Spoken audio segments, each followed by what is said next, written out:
ഞങ്ങളിന്നൊരു കുഞ്ഞു യാത്ര പോവുകയാണേ. അപ്പം എവിടേക്കാണ് പോകുന്നതെന്നും അവിടുത്തെ വിശേഷങ്ങളൊക്കെ അവിടെ എത്തിയിട്ട് കാണിച്ചു തരാം. പിന്നെ പോകുന്ന വഴിക്ക് എന്തെങ്കിലുമൊക്കെ സ്പെഷ്യൽ കാഴ്ചകൾ നിങ്ങൾക്ക് കാണിച്ചു തരാനുണ്ടെങ്കിൽ ഞാൻ വീഡിയോയിൽ ആഡ് ചെയ്തേക്കാം കേട്ടോ. അപ്പം നമുക്കിനി അവിടെ എത്തിയിട്ട് കാണാം. Okay okay.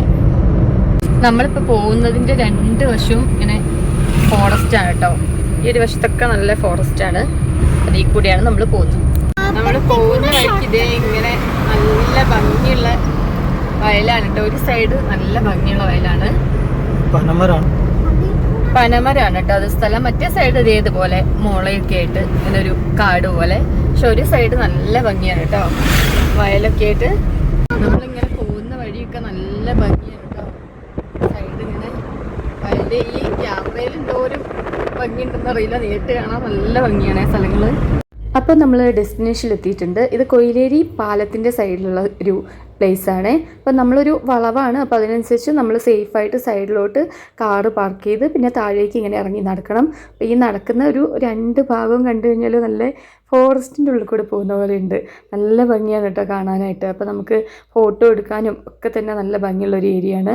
നമ്മൾ കുറച്ച് അങ്ങോട്ട് നടക്കണം. നടക്കുമ്പം അവിടെ വെള്ളം കാണുന്നുണ്ടല്ലോ, അവിടെ താഴേക്ക് ഇറങ്ങുന്നതൊക്കെ ഇച്ചിരി ഒരു റിസ്ക്കാണ്, തെന്നിപ്പോവാനൊക്കെ ചാൻസ് ഉണ്ട്. അപ്പം പതുക്കെ പിടിച്ചും ഇരുന്നും ഒക്കെയാണ് ഞാൻ ഇറങ്ങിയത് കേട്ടോ. കാരണം നമുക്ക് സ്ലിപ്പ് ആവാനുള്ള ചാൻസ് കൂടുതലാണ്. അപ്പം നമ്മൾ കണ്ടില്ലേ ഇങ്ങനെ താഴേക്ക് ഇറങ്ങിയിട്ട് അവിടെയാണ് ഈ ചെറിയൊരു വാട്ടർഫോൾസ് പോലെയുള്ളത്. അപ്പോൾ ഞാനങ്ങനെ പതുക്കെ ഇറങ്ങി, നമ്മൾ ഇറങ്ങി വരുമ്പോൾ ഉള്ളൊരു വ്യൂ ആണത് കേട്ടോ. കണ്ടോ നല്ല ഭംഗിയില്ലേ. ഒരു സൈഡ് ഇങ്ങനെ ചെറിയൊരു വാട്ടർഫോൾസ് പോലെ, പുഴയല്ല എന്താ ഇതിന് പറയുക, പുഴ തന്നെയാന്ന് തോന്നുന്നു. പക്ഷെ എന്തായാലും ഒട്ടും ആഴല്ല കേട്ടോ, നമുക്ക് പേടിക്കാതെ സേഫായിട്ട് ഇറങ്ങാൻ പറ്റിയൊരു സ്ഥലമാണ് കേട്ടോ. ഇങ്ങനെ ഒരു വഴിയുണ്ട്, അതിൽ കൂടെ ഇങ്ങനെ നമ്മൾ നടന്ന് വന്നു കഴിഞ്ഞാൽ നമുക്ക് അപ്പുറത്തെ സൈഡും ഇറങ്ങി അവിടെയും വെള്ളത്തിൽ കളിക്കാം. നടുക്ക് ഇങ്ങനെ ഒരു ചെറിയൊരു ഏരിയ പോലെ ഉണ്ട് കണ്ടോ. ഒട്ടും ആഴല്ലേ, ഞാൻ പറഞ്ഞില്ല. ആൾറൂട്ടിന് ഇറങ്ങിയിട്ട് അവൻ്റെ അരയുടെ അത്രയേ ഉള്ളൂ. നമുക്ക് ആ താഴെ കാണാൻ പറ്റും, അടിവശം നമുക്ക് കാണാനായിട്ട് പറ്റും. അത്രയേ ഉള്ളൂ, നമുക്ക് സേഫായിട്ട് ഇറങ്ങാൻ പറ്റും. മക്കൾക്കൊക്കെ ആണെങ്കിലും അവരെ കളിപ്പിക്കണമെങ്കിൽ നമുക്ക് പേടിക്കണ്ട. നമുക്ക് കണ്ടില്ലേ താഴേക്ക് നല്ല ക്ലിയർ ആയിട്ട് കാണാം. ഒട്ടും തന്നെ ആഴമില്ല. ആദ്യം കണ്ടപ്പോൾ എനിക്ക് പേടിയിരുന്നേ, ഞാൻ വിചാരിച്ചു നല്ല ആഴം ഉണ്ടാവും വിചാരിച്ചു. പക്ഷെ കണ്ടോ ഒട്ടുമില്ല. അവൻ്റെ അരയ്ക്ക് അത്ര തന്നെ കഷ്ടിയുള്ളൂ. അപ്പോൾ ആൾ നീന്താനുള്ളൊരു പരിപാടിയിലാണ്. പക്ഷേ എന്താ കുഴപ്പമെന്നറിയോ, ആൾ പൂളിലാണല്ലോ സ്വിമ്മിങ് പഠിച്ചത്. അവിടെ ഗൂഗിൾസ് ഒക്കെ വെച്ചിട്ടാണല്ലോ നമ്മൾ സ്വിം ചെയ്യുന്നത്. അപ്പോൾ അതാണ് ഈ പറഞ്ഞുകൊണ്ടിരിക്കുന്നത്, എനിക്ക് ഗൂഗിൾസ് ഇല്ലാതെ സ്വിം ചെയ്യാൻ പറ്റില്ല, എനിക്ക് അടിയിലോട്ട് അങ്ങനെ കണ്ണ് തുറന്ന് വെക്കാൻ പറ്റില്ല എന്നൊക്കെയാണ് പറഞ്ഞുകൊണ്ടിരിക്കുന്നത്. അപ്പം ആദ്യം ഒരു ചെറിയൊരു സ്റ്റാർട്ടിങ് ട്രബിൾ ഉണ്ടായിരുന്നു, പിന്നെ അങ്ങ് തിരിച്ച് കയറുന്നുണ്ടായിരുന്നില്ല. അതാണ് കുഴപ്പം. വെള്ളത്തിൽ കളിച്ചുകൊണ്ടിരുന്ന് കഴിഞ്ഞാൽ പിന്നെ തിരിച്ച് കയറില്ലല്ലോ. പിന്നെ നമുക്കൊരു സൈഡിൽ കൂടെ ഇറങ്ങിക്കഴിഞ്ഞാൽ അവിടെ ഇതുപോലെ കണ്ടോ ചെറിയൊരു വാട്ടർഫോൾസ് പോലെ. പക്ഷേ ഇവിടുത്തെ ഒരു പ്രത്യേകത എന്താ വെച്ചാൽ നമുക്ക് ഒട്ടും പേടിക്കാനില്ല. ചില സ്ഥലങ്ങളിൽ നമ്മൾ ഇങ്ങനെ വാട്ടർഫോൾസിലൊക്കെ പോകുമ്പോൾ നമുക്ക് റിസ്ക് ആയിരിക്കും. പക്ഷേ ഇവിടെ അങ്ങനെയല്ല, ഒട്ടും നമുക്ക് പേടിക്കാനില്ല. അങ്ങനെ അപകടം പിടിച്ച ഏരിയ ഒന്നുമല്ല. ഈ തറ്റത്തൊക്കെ മക്കൾക്ക് സുഖമായിട്ട് ഇറങ്ങി നീന്താവുന്നതേ ഉള്ളൂ. അവരുടെ അരേൻ്റെ അത്രയൊക്കെ ആഴമുള്ളൂ വെള്ളത്തിന്. അവിടെ നിറയെ ആളുകൾ കുട്ടികളെ കൊണ്ടുവന്നൊക്കെ നീന്തുന്നുണ്ട് കേട്ടോ. ഇങ്ങനെ നമുക്ക് ചാരി കിടക്കാനൊക്കെ നല്ല അടിപൊളിയായിട്ട് ചെയ്യാം. പക്ഷെ സത്യം പറഞ്ഞാൽ നമുക്ക് ഈ പെണ്ണുങ്ങൾക്ക് അവിടെ നിന്ന് ഡ്രസ്സ് ചേഞ്ച് ചെയ്യാനുള്ള ഒരു ഓപ്ഷൻ ഇല്ലാത്തതുകൊണ്ടാണ്. എല്ലാന്നുണ്ടെങ്കിൽ ഞാൻ ഇതിലൊക്കെ എന്ന് ഇറങ്ങി കളിച്ചാൽ കാണുമ്പോൾ സത്യം പറഞ്ഞാൽ ഇറങ്ങി കളിക്കാനായിട്ട് തോന്നും. പക്ഷെ എന്ത് ചെയ്യാനാ, ഇങ്ങനെ കളിക്കാൻ മാത്രമേ നമുക്ക് പറ്റുള്ളൂ. ആണുങ്ങൾക്ക് പിന്നെ കുഴപ്പമില്ലല്ലോ, അവർക്ക് അവിടെ നിന്ന് തന്നെ ഡ്രസ്സ് ചേഞ്ച് ചെയ്യും. പക്ഷെ നമ്മളാരും എങ്ങനെയല്ലല്ലോ. എന്നിട്ടും ഞാൻ അത്യാവശ്യം ജീനൊക്കെ അത്യാവശ്യം നന്നായി തന്നെ നനഞ്ഞു കേട്ടോ. എനിക്ക് പിന്നെ വെള്ളം കണ്ടു കഴിഞ്ഞാൽ ഒന്ന് ഇറങ്ങി കളിച്ചില്ല ഒരു സമാധാനം ഉണ്ടാവില്ല. ഇങ്ങനെ ഉണ്ടോ, ഇങ്ങനെയാണ് ആ ഒരു ഏരിയയുള്ള കുറേ ആളുകൾ അവിടെ നീന്തുന്നുണ്ട്, കുളിക്കുന്നുണ്ട്, ഫോട്ടോ എടുക്കുന്നുണ്ട്.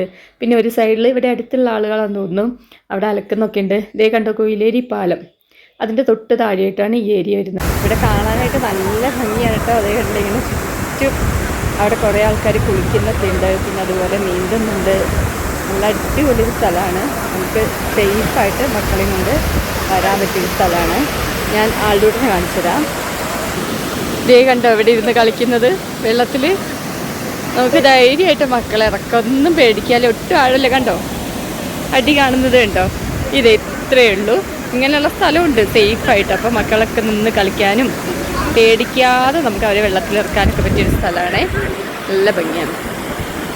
ആൾറൂട്ടിനൊന്ന് നീന്താൻ വേണ്ടിയുള്ള ശ്രമത്തിലാണ് കണ്ടോ. അവൻ ചാടിയിട്ട് അവന് ഒട്ടും ആഴമില്ല. അവൻ്റെ അരേൻ്റെ അത്രയേ വെള്ളം വരുന്നുള്ളൂ, കണ്ടില്ലേ? നിൽക്കുമ്പോൾ കറക്റ്റ് നിൽക്കുമ്പോൾ അത്രയേ ഉള്ളൂ. അപ്പോൾ നീന്താൻ വിട്ടതിൻ്റെ ഒരു ഗുണം എന്തായാലും ഉണ്ട്. ഇവിടെ കിടന്ന് കുറേ നീന്തി കളിക്കാനൊക്കെ ആയിട്ടുണ്ട്. അല്ലാന്നുണ്ടെങ്കിൽ ചുമ്മാ ഇങ്ങനെ ഇറങ്ങിയിരിക്കാനേ പറ്റുള്ളൂ. അവിടെ വേറെയും മക്കളൊക്കെ, നീന്തൽ അറിയാത്ത മക്കളൊക്കെ വന്ന് മുങ്ങുന്നുണ്ട്. കാരണം എന്താ വെച്ചാൽ നമുക്ക് സേഫ് ആണല്ലോ, പേടിക്കാനും ഇല്ല. അപ്പം ഞങ്ങൾ വരുന്ന സമയത്ത് അധികം ഫാമിലീസൊന്നും ഉണ്ടായിരുന്നില്ല. പിന്നെയാണ് കുറച്ച് ആൾക്കാർക്ക് അങ്ങനെ വന്നു തുടങ്ങിയത്. വാൾഡൂട്ടൻ കണ്ടില്ലേ നീന്തുന്നത്? അപ്പോൾ ആളെ നീന്താൻ വിട്ടതിന് ഗുണമുണ്ട്. അത്യാവശ്യം നീന്താനൊക്കെ പഠിച്ചിട്ടുണ്ട് കുഴപ്പമില്ലാതെ. അപ്പോൾ എന്തോ കിടക്കുന്നേ, ഇതൊക്കെ കാണുമ്പോഴേ എനിക്ക് അതുപോലെ കിടക്കാനൊക്കെ തോന്നുന്നുണ്ട്. പക്ഷെ എന്ത് ചെയ്യാനാ, ഡ്രസ്സ് ചേഞ്ച് ചെയ്യാനുള്ള ഓപ്ഷൻ ഉണ്ട്. ഞാൻ എന്തായാലും ഇറങ്ങിയാലേ. ഇതിപ്പം ഇങ്ങനെ നടക്കുക എന്നല്ലാതെ. എന്നിട്ട് ഞാൻ ലാസ്റ്റ് അപ്പുറത്തെ സൈഡിലോട്ടൊന്ന് ഇറങ്ങി കേട്ടോ. ജീനൊരു പകുതി മുക്കാലോളം നനഞ്ഞു, എന്നാലും കുഴപ്പമില്ല നടത്തിട്ട് കണ്ടിട്ട് ഇറങ്ങാതിരിക്കാൻ തോന്നിയുണ്ടായിരുന്നില്ല. അങ്ങനെ ഇറങ്ങി. ഇപ്പം നമ്മൾ വന്ന് കുറേ കഴിഞ്ഞപ്പോൾ കണ്ടോ അങ്ങനെ ഫാമിലീസൊക്കെ കുറേ വന്നുകൊണ്ടിരിക്കുന്നുണ്ട്. നമ്മളൊരു 5 മണിയൊക്കെ ആകുമ്പോഴാണ് അവിടെ എത്തിയത്. പക്ഷേ ഒരു 6 മണിയൊക്കെ ആവാനാകുമ്പോഴാണ് ഫാമിലീസൊക്കെ വന്നത്. ഞങ്ങളൊരു 6:30 ആകുമ്പം തിരിച്ച് കയറി കേട്ടോ. സത്യം പറഞ്ഞാൽ അവിടെ ഇറങ്ങിയിട്ട് തിരിച്ച് കയറാനേ തോന്നുന്നുണ്ടായിരുന്നില്ല. പിന്നെ 6:30 ആയപ്പോൾ ഇനി അവിടെ നിന്ന് കഴിഞ്ഞാൽ ഇരുടായി റിസ്കല്ലേ, അതുകൊണ്ട് അങ്ങനെ കയറിയത്. ആളുടോട്ടിനാണെങ്കിൽ നീന്തിയിട്ടും മതിയാവില്ല. അവനെ ആദ്യം മടിയായിരുന്നു ഇറങ്ങാനായിട്ട്. പിന്നെ ഇറങ്ങിയതിന് ശേഷം അവനെ തിരിച്ച് കയറാനും വയ്യ. അങ്ങനെ അത് അവിടെ ഒരു 6:30 വരെ നിന്നതിന് ശേഷം ഞങ്ങൾ നേരെ തിരിച്ച് വീട്ടിലോട്ട് പോന്നു. അപ്പോൾ വരുന്ന വഴിക്ക് പഴംപൊരിയും ബീഫും പൊറോട്ടയെല്ലാം കഴിച്ചിട്ടാണ് വന്നത്. നല്ല അടിപൊളി ബീഫായിരുന്നു, നല്ല എരിവുണ്ട്, എന്നാലും നല്ല ടേസ്റ്റ് ആയിരുന്നു. അപ്പോൾ പൊറോട്ട കഴിഞ്ഞപ്പോൾ പിന്നെ ഞങ്ങൾ പഴംപൊരി കഴിച്ചു. അപ്പോൾ പഴംപൊരിയും ബീഫും ആണെങ്കിലും നല്ല അടിപൊളി കോംബോ ആണല്ലോ. മധുരമുള്ള പഴംപൊരിയും നല്ല എരിവുള്ള ബീഫും. വിനുവേട്ടൻ കഴിക്കുന്നത് കണ്ടില്ലേ?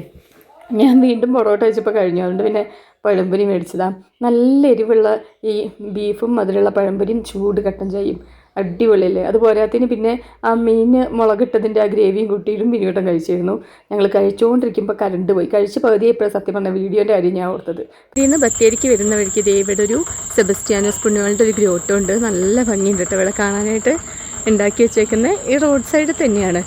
നല്ല ഭംഗിയായിട്ട് ആ ഒരു സെബസ്ത്യാനോസിൻ്റെ ആ ഒരു രൂപം തന്നെ കണ്ടോ, എന്തൊരു ഭംഗിയാലേ കാണാനായിട്ട്. നല്ല വലിപ്പമുണ്ട് കേട്ടോ. നമുക്കിങ്ങനെ കാണുമ്പോൾ തന്നെ മനസ്സിലാവില്ലേ, നല്ല വലിപ്പമുണ്ട് കണ്ടോ. വലിയ രൂപമാണ്, നല്ല ഭംഗിയുണ്ട് കാണാനായിട്ട്. ഈ ഗ്രോട്ടോ ആണെങ്കിൽ തന്നെ ചെയ്തേക്കുന്നത് നല്ല ഭംഗിയാണ്. റോഡ് സൈഡ് തന്നെയാണ് ഇവിടെ ഉള്ളത്. ഈ വണ്ടികളൊക്കെ പോകുന്നത് കണ്ടോ, ഇങ്ങനെ റോഡ് സൈഡ് തന്നെയാണ്. നല്ല അടിപൊളിയായിട്ട് ഉണ്ടാക്കിയിട്ടുള്ളൊരു ഗ്രോട്ടോ ആണ്. നമ്മളിവിടെ ഒന്ന് കയറി പ്രാർത്ഥിക്കുകയും ചെയ്യാം, വീഡിയോ എടുക്കാമല്ലോ. അങ്ങനെ ഇവിടെ വണ്ടി നിർത്തിയതാണ്.